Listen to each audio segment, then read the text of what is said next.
Hi everyone.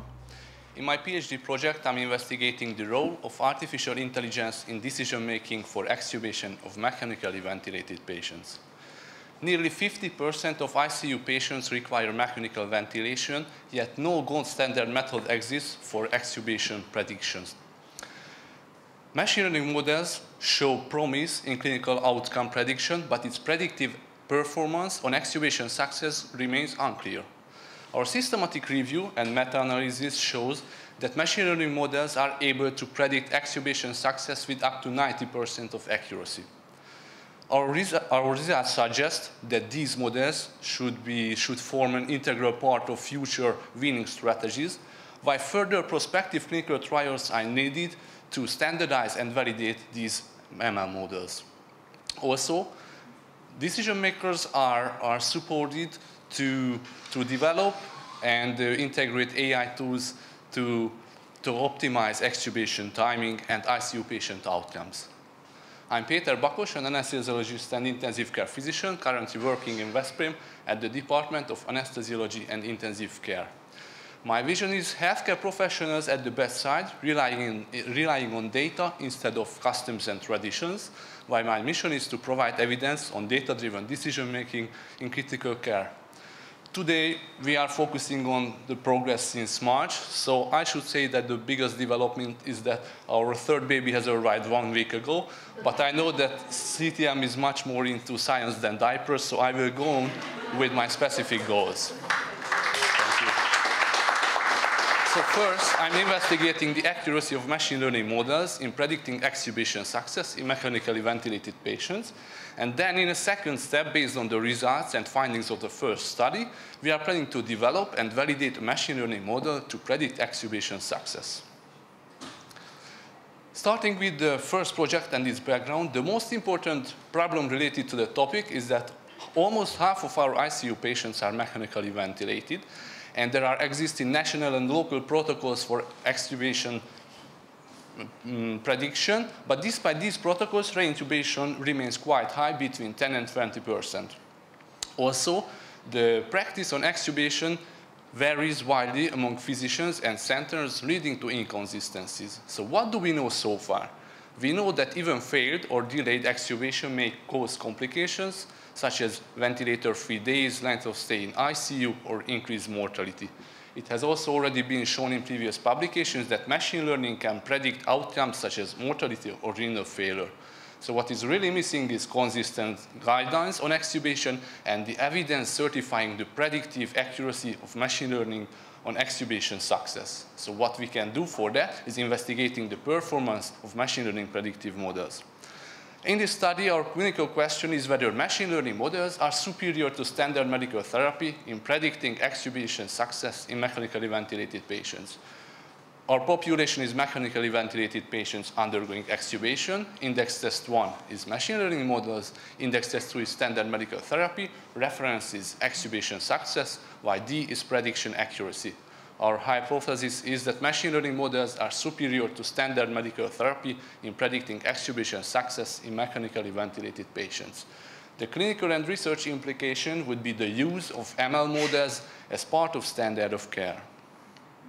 We conducted a systematic search in 3 different databases. Our systematic search key consists of 2 domains. Domain 1 refers to the population of the study, while domain 2 to the machine learning models and predictive algorithms. We had more than 13,000 results, and finally we had 26 studies that were eligible for systematic review. As you can see, we have already extracted the data. We also finished the risk of bias assessment, and we have the results as well, and we are planning to start the manuscript writing. So here you can see our main results.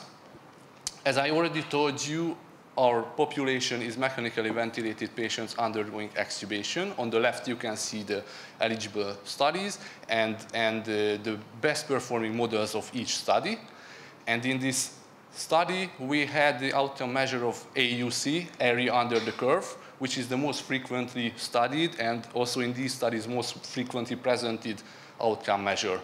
AUC has no unit of measure. It has a range between 0 and 1. Numbers close to 1 mean very good accuracy, very good predictive performance, while numbers close to 0.5 show actually random classification. So what we found, we pulled all the AUCs of the best performing models, and we had a very good result with 0.90 of AUCs, but the heterogeneity was very, very high.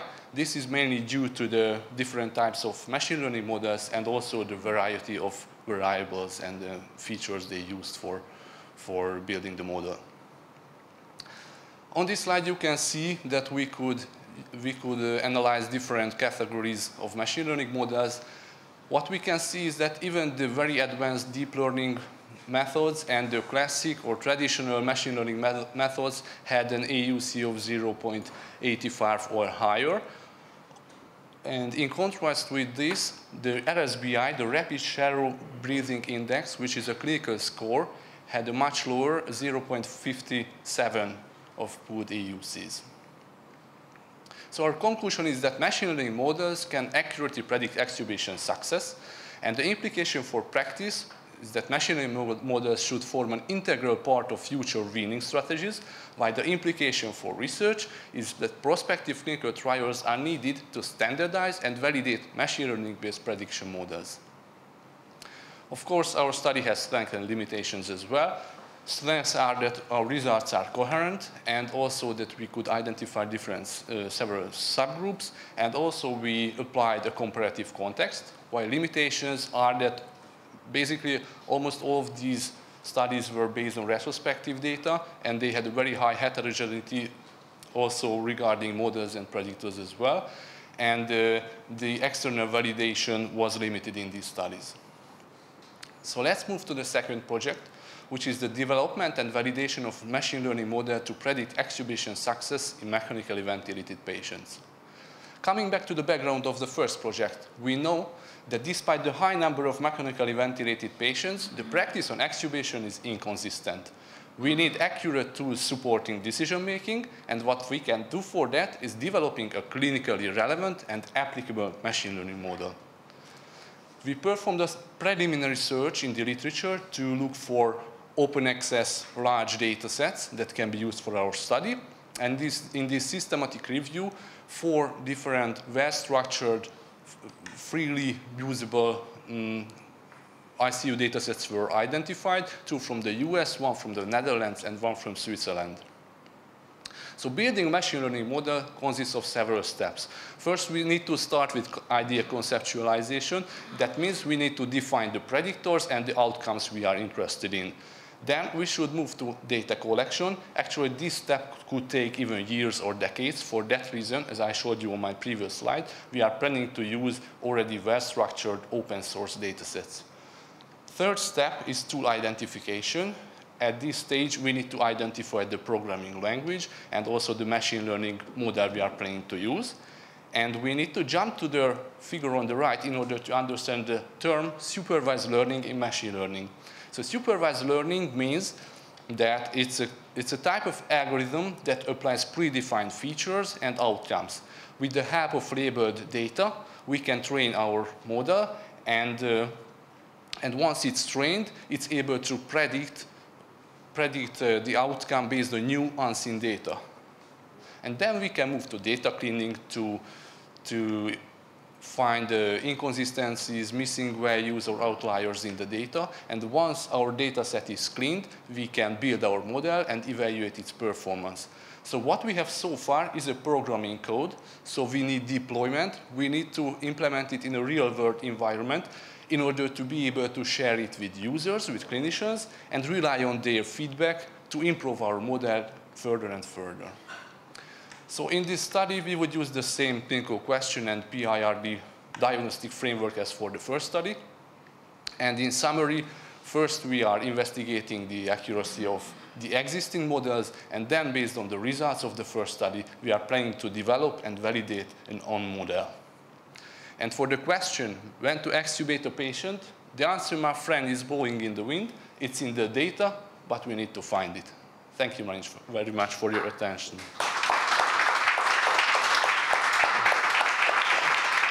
You mentioned that this machine learning methods are better than the standard protocols, such as the spontaneous breeding trials. And now I'm not so happy, because in my routine clinical practice, I use these protocols. And, but we know that these protocols, these standard protocols, focuses mainly the respiratory system. And we know that the success of the extubation is also influenced by other parameters, such as the cardiac function or the function of the diaphragm, or even the neurological status as well. So my question is how these machine learning methods deal with this problem. Thank you for your question. It's very important to note that it's very good to have a clinical protocol in your practice. So it has been already shown, if you have a protocol, a clinical protocol, then your outcome is better than without a protocol. So it's important to have it. Even these studies applied spontaneous breathing trial, but they could integrate other predictors as well, which as clinicians, as human beings, we are not able to integrate, for example, 50 parameters or to assess the weight of each parameter. So the point here is to have the clinical protocol and to have a support which helps us in decision making in the future. Of course, there is a high heterogeneity in variables, of course, that can be used. Super. So it's kind of a multimodal approach by using the protocols together with these models. I wouldn't say that. I wouldn't extubate a big patient based only on the model. So we need the clinicians, if that's the question. How can you imagine in the future extubation process? Walking along with a tablet and put some data into the computer. I think, as I told Christian as well, first you should have a clinical protocol. Actually, these protocols should be standardized, because currently there are no guidelines how to extubate a patient. Once we have the clinical protocol, we could have this help, the machine learning tool, for example, an application on your mobile phone. And if you are not sure that you can extubate your patient easily, then maybe you can have this score or this percentage, how much chance you have to extubate the patient successfully. So I think that that's the future, that these tools are going to help us in decision making. And it's very important to have the optimal timing of extubation, because between centers there are huge differences. So one physician maybe extubate patient on day 3, the other would extubate it on day 7, and that's a huge difference. You mentioned that in the heterogeneity, it might be because of there are different settings in the machine learning. Can you give a short summary what the difference means, basically? Yes, actually, I was hesitating whether I should put this into limitations or to strength, because I think this high accuracy, it's very good that these studies are very heterogenic, because actually the result is consistent, what we can see. And also, we saw several types of machine learning models, but even the predictors are very different in these models. For example, there is one model which uses a very advanced technology, a deep learning model, which applies only an X-ray scan before extubation, and they used only this predictor, and they had a quite poor performance compared to the advanced technology they use. So that's the point. I think that if you give good predictors to the models, then you will have good results. But maybe this is a message that you shouldn't delay an extubation based on an X-ray, but based on other parameters, for example. What motivates you to build your own machine learning model? Why not use an existing one? The problem with these models is that they are not clinically applicable, at least most of them. Because, for example, there are very advanced technologies that are analyzing the flow or the pressure curve of the ventilator at each millisecond, for example. And it's not possible to do it in every ICU. So we should select a small number of predictors which are good, which are strong, and clinically applicable predictors. Because if you take a predictor which is not available in every ICU every minute, then it's not useful for clinical practice. So that's the point that I'd like to based on the results and the findings, we would like to have an own model which can be applied in clinical work as well.